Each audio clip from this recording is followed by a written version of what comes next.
Untuk litium tadi disampaikan secara umum kan sebagai salah satu pemanfaatnya adalah untuk bahan baku baterai. Kemudian strontium untuk bahan baku industri elektronik.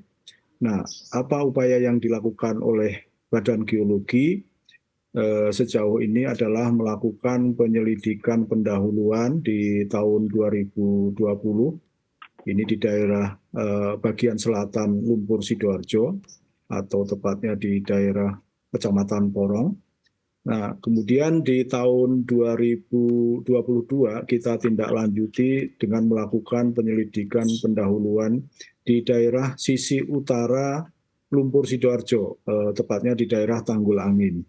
Mhm. Nah, di sisi utara Lumpur Sidoarjo. Nah, selain itu kita optimalkan juga dengan pengujian ekstraksi litium oleh mitra kami di Kementerian ESDM juga, yaitu di Balai Besar Pengujian Mineral dan Batu Bara atau sering disingkat dengan Tekmira, dan kerjasama dengan pihak lain dalam hal eksplorasi dan ekstrasinya. Kira-kira seperti itu, Mbak. Oke, sudah dilihat berapa besar kandungan yang ada di dalam sana di Lumpur Lapindo khususnya Pak Haryanto yang mungkin bisa digali sejauh ini? Baik, untuk kandungan sampai saat ini berdasarkan data kami di tahun 2020, ini untuk potensi litium ini kadarnya 99 sampai 280 ppm, ini untuk Mhm. litium.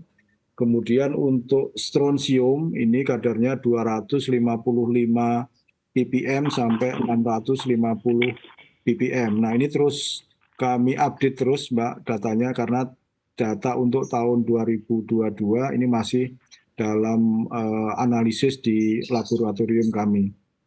Masih dalam proses analisis ya dan juga masih terus diuji. Pak Arief, kalau misalnya ada temuan seperti ini nih untuk pengkaji ulang atau mungkin pengkajian lebih lanjutnya, kemudian apa-apa saja yang harus dilakukan dan seberapa besar sebenarnya nantinya kandungan strontium dan juga litium ini support untuk baterai listrik, dan jika memang benar seberapa besar ini potensi yang bisa digali, ini sejauh ini seperti apa sih step-step langkah-langkah yang dilakukan yang harus dilakukan nih Pak Arief? Pak Arief? Halo. Ya, Pak Arief. Pak Arief masih Oh mendengar ya, suara saya, Pak? ya. Jadi gini ya, terima kasih informasi yang tadi disampaikan oleh Pak Haryanto. Mohon maaf nih, saya lagi di lapangan, jadi nggak bisa menampilkan wajah. Baik.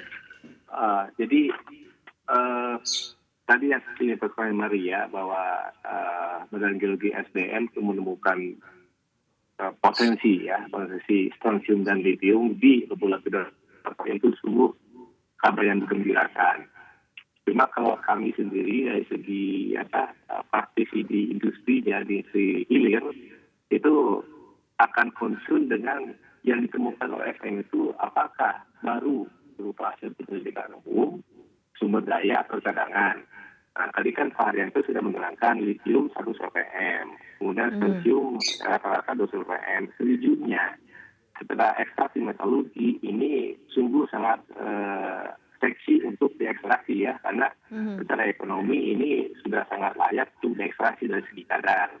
Tinggal dari segi jumlahnya berapa, nah itu yang belum kami dapat informasi. Sekiranya sudah dapat informasi tentang jumlahnya berapa, kemudian itu dan strontium ini juga terinklusi di jenis mineral apa, sehingga kami bisa setting alat refinery, alat pemurnian, sehingga kami bisa menghasilkan itu dan strontium seperti yang tadi diutarakan untuk industri berikutnya. Cuma sebelum beranjak lebih jauh, kami ingin konfirmasi yang namanya strontium itu ya tidak digunakan di baterai yang berhubungan dengan baterai kendaraan listrik. Karena baterai kendaraan listrik itu ada dua jenis. Satu ada baterai ion litium atau lithium baterai. Yang kedua ada nikel metal hidrid.